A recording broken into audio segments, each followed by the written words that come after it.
Welcome to the Indie Beacon Show, where readers can discover great new indie authors. Find us on all major podcast systems and YouTube. Join Rox Burkey on today's show. Hey, good evening and welcome to Indie Beacon Radio. I am Rox Burkey and I'm here tonight with an author that you are so going to enjoy the first book in this series, Laurel Harris. Welcome, Laurel. How are you this evening? Hi, Rox. I am doing great. Glad to be with you. I'm so excited. We got so much to talk about, especially with regards to Secrets of the Hall, which is the first book in the Addie Simmons series. It's amazing. I love being first books because they're the best ones to start with. Well, you've got to start with the first one to begin with, huh? Exactly right. So, this is a very fascinating tale that really has two different main characters to a degree. We have a thoroughly modern Addie Simmons who's trying to go back and trace some history of her ancestors, essentially, right? Right. Yes. Addie's a very modern girl. She's has a degree in public health, and she's an epidemiologist. Right. She's divorced, having a little angst over that, and takes an opportunity to go to England and just kind of chill and do something different. And she studies her ancestors. Well, this is a really big difference because not only are you creating a historical fiction, but you did so much research on this book to be able to get all of the accuracy of the history. How long did this take you to put together, and why did you even do this story? Well, thanks for noticing that it's well researched. The research took me, it took about 6 years to write the book, really. I went to England and spent a month in Burnley, which is where the England part of the book is set. Okay. And spent almost all of that time at Townley Hall, which is where the book is set, and working with the historian there. So I came home with lots of notes, lots of ideas. When I went to England, I wasn't sure that I was going to write a book. I just wanted to do some ancestral research. And so then it took a your while. Ancestor. Oh my gosh, this is all your ancestors? Actually, they are, but I kind of hate to say that because sometimes books about an individual's ancestors turn out to be really boring. So I hope this one isn't. You think your ancestors are interesting, and really everybody's are. But yes. Oh, well, but it's a historical fiction. So, you have good foundation because you have some places there, but that makes this even more relevant. How exciting for you. So a whole month in England, and who did you have help you from a research perspective? The historian there is Tony Kitto. Tony has retired from that and moved to South England to get better weather, he says, since then. But he welcomed me with open arms, and I am just so delighted at that. And then I also got to meet the last direct Townley family, Sir Simon and Cosima Townley, his daughter, and was welcomed into their home. We had dinner, and they talked about the family as well. They own part of the old estate. Now, the picture that's on the front of the book, I think, if I remember correctly, you actually took this picture yourself, right? I did. Yeah, Townley Hall's very photogenic. It is. It's a compelling picture. If you want historical fiction, that cover will get it off the shelf into my library. No doubt about it. All right. So Addie makes this pilgrimage to go find out about the ancestors, and she comes across a character, and I say character because Mary seems like quite the character to me. She's a very strong, independent woman from the 1500s. Who's she based on? She's based on Mary. Mary and John are real characters. All of the historical characters are real. All that's fictionalized about it is some of the scenes. And the mystery, frankly, is fictionalized a bit. But Mary is a real character. She was the heiress of the Townley Hall. Right. She could not inherit the hall because she was a woman, so she had to get married. She married her cousin. John, and it turned out to be quite a love story. They had 13 kids. That's a love story. But John spent a lot of time in prison because they were recusant, which means that they refused to become Protestant or Church of England at that time, and refused to convert from Catholicism. Queen Elizabeth was not happy with that, and she persecuted severely people who refused to convert. And he spent most of 40 years in jail. Horrible. I mean, that's impressive by any standards, that you can be in jail for up to 40 years, in and out of jail. In and out. And Yeah. still have 13 kids. I don't have that one figured out, but Mary did. Yes, and they were wonderful kids. They all lived to adulthood, and how she managed that on her own. She handled the estates, which were huge. And when I asked Tony how they managed to keep the estates, he said, well, they paid the fines just out of the revenues of the estates. And I thought, well, maybe not, because Queen Elizabeth knew what those estates were making, and she was intent on bankrupting most of the people.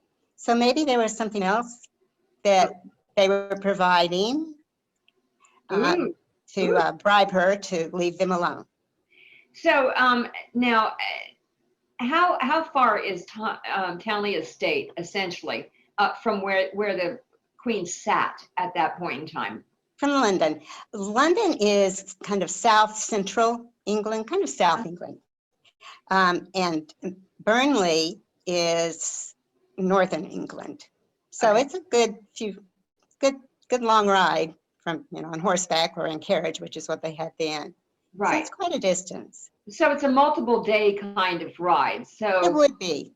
Okay. For us, no, but for them it certainly was. Yeah, of course. So how big is the estate from a production period for like the agriculture and or the livestock that were on that estate? How big was that? They owned most of the property between Burnley, in a triangle, starting south at Burnley to the west Lancaster and the north York.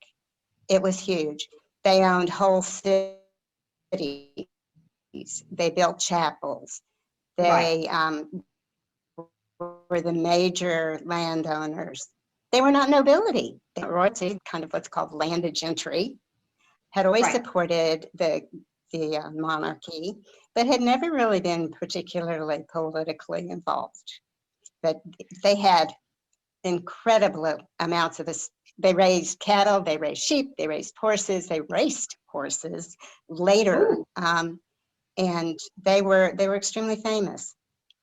All right, so you have a queen who, by all reports, knew how to extract her vengeance and get what she wanted. So, I think what's very interesting about this is she essentially left them alone to capitalize on whatever it was they were giving to her. So her husband would go in and out of jail. John probably avoided a lot of confrontation with the queen and or the nobility in the area, I would suspect, right? Yeah, they tried to. They tried to keep to themselves. There was a sheriff system back then, and the sheriff was certainly intent on a bounty if he could prove that John was a traitor. Wow, that is so exciting. So what I want to do is, Laurel, this first segment has gone through really quick. I'm going to take a short break and hear from our sponsors, and we'll be right back. Mary Ann Fairmouth is a career consultant with 30 years experience in the national recruiting world, a multi-award-winning author in multi-genres, and a speaker that gives presentations to help you succeed. Her book, Revolutionary Recruiting, made the top 20 global list of recruiting books. Find her on Amazon, your favorite bookstore, or at fairmouth.com.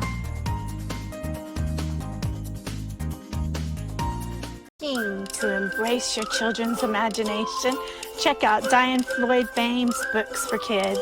There's The Moonling Adventures, all about the animals in the Serengeti. And then there's Harry the Camel, learning to love yourself just the way you are. Then The Little Girl in the Moon. There's one about friendship, another one about the big ideas, which is an inspirational story. And then Tour Tycho Town, right there in Tycho Crater on the moon. All of Diane Floyd Bame's books are available at B4R Store. Hello, I am the author Denise Bryson. My first book is The Things That Cross My Mind, Inspirational Poetry with Life Lessons. And then my audio book is Love's Reality. And it is also inspirational poetry with a jazzy flair. And then my new book is The Sex, the Lies, and the Soul Ties. They're really short stories written from a poetic expression. And then I have my first children book series, the Blinky series, which the first book is called Meet the Coins, and it is both in English and Spanish. And then the new book From Coins to Bills. I am the author, Denise Bryson. Welcome to the Indie Beacon Show, where readers can discover great new indie authors. Find us on all major podcast systems and YouTube. Join Rox Burkey on today's show. Welcome back to Indie Beacon Radio. I'm Rox Burkey, and I'm here this evening with Laurel Harris, and we are having so much fun talking about her historical fiction that was recently released, and it is called Secrets of the Hall. But it is book one in a series that really goes through some mysteries that Addie Simmons comes across when she goes to research her ancestors. So, what's the mystery? Can you give me a hint of that without giving the story away? Sure. The mystery is, how did the estates remain intact? Right. What were they doing to help to get the queen to leave them alone? Yeah. Who is helping them and in what ways? There's a link to Antwerp, but Addie had found when she was doing just general ancestor research, like you do, the boring stuff in the archives, every now and then you run across something that's really interesting. And she ran across a list of paintings, and she is an amateur art person. She loves Renaissance art and medieval art. And she just ran across this list and went, wow, these are not at the hall. Where are they? So she went forward in time, and gradually off the inventories of the hall, they disappeared one by one in the late 1500s. So Addie's wondering what happened to these paintings. And so the mystery is, what happened with these paintings? Because when Addie researched them, it looked like they were all in the British museums. Now, most of these paintings were oils of the time, right? Were they by masters, or do we know? We don't really know. Okay. I say who the artists were. Art was not quite the collector thing that it is now. I mean, it was some, but the artists were famous, yes, then, and there was a link to one of them, one artist, and it's just, she has a great time tracking this. She goes to London and learns that there's no provenance for the paintings that are in London. Okay.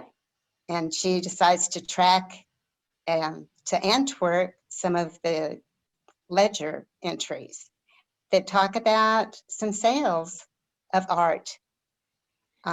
So she hikes on off to Antwerp. Why not? She's used to traveling.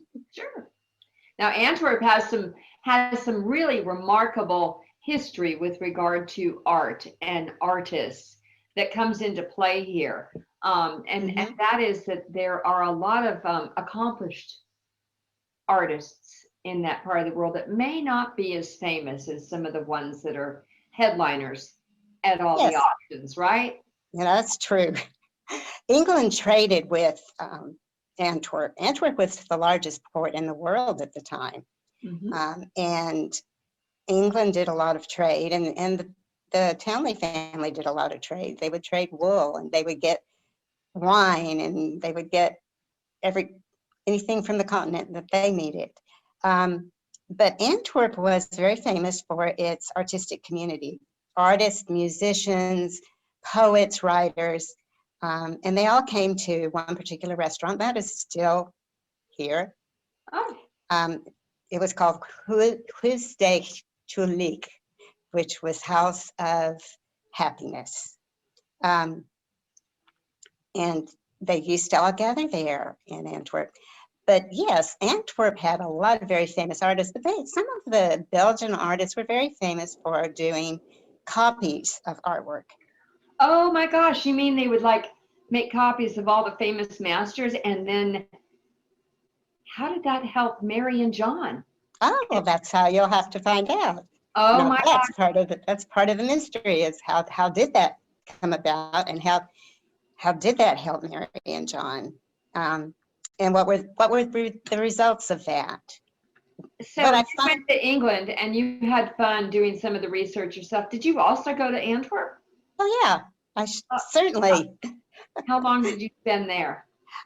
Just a few days, because I kind of knew what I wanted to write about in Antwerp, and gosh, bless Google and Google Earth, and you know, that you can do a lot of wonderful research online, but there's nothing like being there. So I wanted to make sure I had the feeling right. I wanted to make sure I had the settings right. So I spent several days in Antwerp doing just that, visiting the places that I thought needed to be in the book. I talked to the people that owned the cafe that it is set in. That is very nice.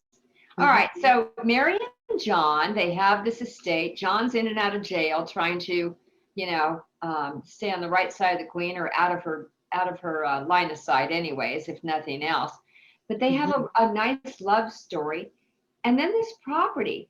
So all of these children and this large estate, what do they do? Do the children work on the property or help manage it? Since Mary was such a good manager, I assumed she schooled her children in how to do some of that. Certainly, they did. And they had managers, very accomplished managers, for various properties in various parts of the property. So I'm sure they had someone that was in charge of the sheep and the cattle on different properties. But yeah, the kids all were helping in various ways, and they had boys and girls. It was a mixture. But remember that when the story starts, there were only a couple of kids that had been born, and they were babies. Right. So this is over quite a long period of time Mary's had to manage. So the period of time that this first book in this series actually extends. About 45 years. About 45 years. So that's a good size piece of history. Mm-hmm. Now, what's going to happen when you continue the series with book 2? Is it start over from 45 plus 1, or? No, it's not Mary and John. Oh, we get a little different flavor when we go. Yeah, you've got Mary and John, their history, how they managed to keep the estates. Okay. And the next one is about in the set in the mid 1700s during the Second Jacobite Revolution. And one of the relatives was very prominent in that. And of course, Bonnie Prince Charlie tried to come over and take over the throne, and that did not end well. And it did not end well with my relative either. But he left a mystery, and this one's a true mystery. Now, the solution, I don't know, but he left a true mystery that we're going to follow in the second book. The series does follow the Townsend family. But the Townley family, yeah. Segments. Yeah, this series will follow the Townley family. There will be one, maybe two more. When I was in Burnley and researching the book, the historian Tony Kitto, the last week I was there, he had just been giving me reams of things to study, and had really been a tutor. And he finally said, "Well, Laurel, what are you going to write? You say you might write a book. What are you going to write?" And I took a deep breath because he is an accomplished historian, and said, I think I'm going to write fiction based on this family. And he said, oh, what a great idea. I am so tired of people coming in and writing really bad history. Exactly. Fiction is excellent. That is excellent. And there are some places that you need to see. Ah. So before I left, we spent a whole day on the road, and he drove me all over northern England to show me where the Townleys had lived and talk to me about some of the remaining mysteries and lifestyles. And it was Tony was such a blessing. This book really probably would not have happened. This whole series probably not, if Tony had not been so helpful. Okay. Wow, this is so exciting. I love this. I'm learning about book 2 now. All right, so we're going to take another short break and hear from our sponsors, and then we're going to kind of go into where can people find you. So stick around. Okay. Publishing marketing package for authors. A $1,500 value, save 40% now. Includes a 6-piece marketing kit of 250 bookmarks, 250 business cards, 250 postcards, 1 table banner, 1 table runner, and 50 download cards, plus book cover design, ebook creation, PDF setups, upload to Ingram Spark, scroll placement, video commercial, and interview on IBS. Plus much more. Email bourgeoismedia@look.com for details, or bourgeoismedia.com. Hi, I'm Mel Greenberg, author of Running with Our Eyes Closed, book 1 in the Empty Nested series. To the world, Samantha has the perfect life. 3 wonderful children, a loving husband, so she thought, and a life split between Dallas and Italy. When her youngest leaves for college, it all comes crashing down, forcing Samantha to re-examine everything. Over 7 days in one of the most romantic countries in the world, Samantha faces the past she thought she'd overcome and begins to redefine her role as a woman, a wife, and a mother. What would you do if you had to put your life on hold to care for a loved one? Well, during COVID, almost all of us have been doing just that. I'm Charlotte Canyon, award-winning author, actress, and speaker. And my book, You Have to Laugh to Keep from Crying, shows you how you can revive, thrive, and survive with 4 golden rules. You have to love one another. You have to respect one another. You have to have patience with one another. And most of all, you've got to forgive one another. I'm Charlotte Canyon, and I approve this message. Welcome to the Indie Beacon Show, where readers can discover great new indie authors. Find us on all major podcast systems and YouTube. Join Rox Burkey on today's show. Welcome back to Indie Beacon Radio. I am here tonight with Laurel Harris, and we are having so much fun with her historical fiction. I am really enthralled about all of the research and the places you visit, but mostly about the period of time that book 1 really covers. I mean, Secrets of the Hall covering 45 years, that's a long one. Now, when you get to the end, do you kind of solve the mystery, or do you kind of leave it hanging? I don't like things hanging. So yeah, the mysteries get solved. It gets resolved in a very interesting way. I think you'll enjoy. And you know, part of this book too is that there's a romantic interest in it here for Addie. For Addie, there's a romantic interest, not just John and Mary, but Addie's like having fun. Well, yeah, she's part of, she's more than half of the book, so she's got to have a life of her own, and she certainly does. And she meets somebody in England who becomes a romantic interest. Little does she know that he's very involved in whatever's going on with these paintings. So what you might not know by the end of the book is is he the good guy or is he the bad guy, but he's certainly the attractive guy. Yeah, he's beloved. Exactly. So this is great. You can get a historical novel that covers some accurate facts about an estate, and you also get 2 love stories in the same book covering 2 totally different time frames. You've got something more current day and then something based in the 1500s. I mean, that's pretty exciting. So And mystery and suspense in both periods. exactly, and they're Because very different it's a mysteries. suspenseful read. Yeah, and you'll learn a little bit about art. So, where is your book available, Laurel? It is available right now on Amazon. Okay. So you can find it in paperback or in Kindle version on Amazon.com. There's a link on my website, laurelharris.com, Laural Harris, HARRIS.com. Okay. On there, you can find more about me. There's my bio on there that's a little longer than the Amazon one, lots longer. A few more pictures related to the hall, and I'm going to be putting up some more. Oh, good. First 2 chapters, if you want to read the first 2 chapters before you dive in and buy the whole book, are on there as well. Well, I'll tell you, the writing that you have done in what I have read in this book is really good writing. I mean, you obviously have perfected your craft, so that's really exciting. I would certainly recommend people grab this book.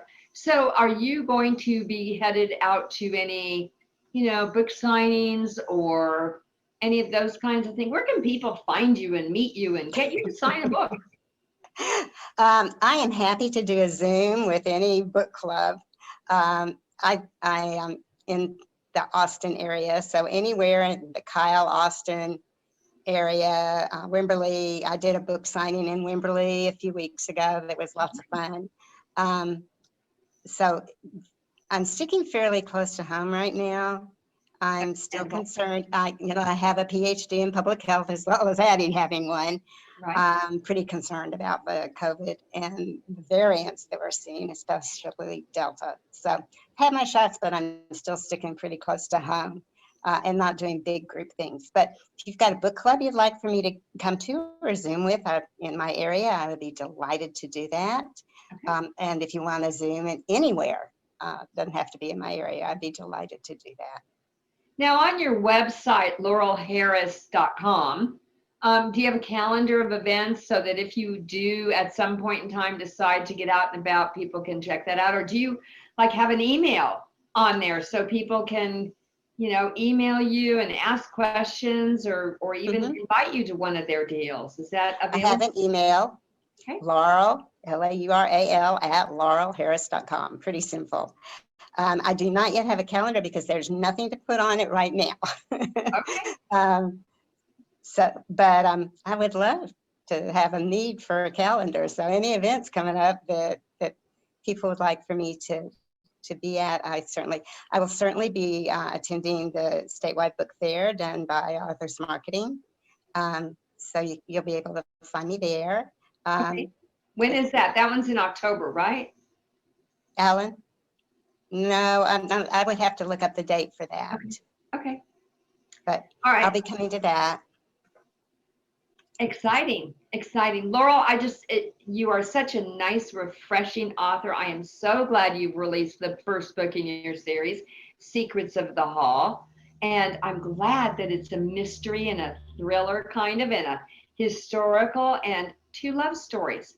It is the perfect summer read and even fall read, right? Yes, and it isn't just cotton candy either, because it has a very deep theme about religious persecution and its impact on people and families. Because that's a theme for me as well. I really think that matters, and it certainly did in the lives of my ancestors. All right. Well, Laurel, thank you so much for sharing that. I look forward to talking with you again, and I can't wait to see you in person. So thank you very much. You have a great evening. Thank you, Rox. Addie and I are going to sit out on the porch in the rocking chairs with a glass of red wine. Lovely. Cheers. Cheers. Thank you for watching or listening to the Indie Beacon Show, produced by Beyond Bourgeois for the Authors Marketing International LLC. Copyright 2021. Voiceover by Beyond Bourgeois. If you would like to be a sponsor of the show, please email us at authorsmarketing@outlook.com. If you would like to be on the show, please complete the form found on our website at indiebeacon.com. You may also watch previous year's shows on the website. Music is Frolic of Words, created for Indie Beacon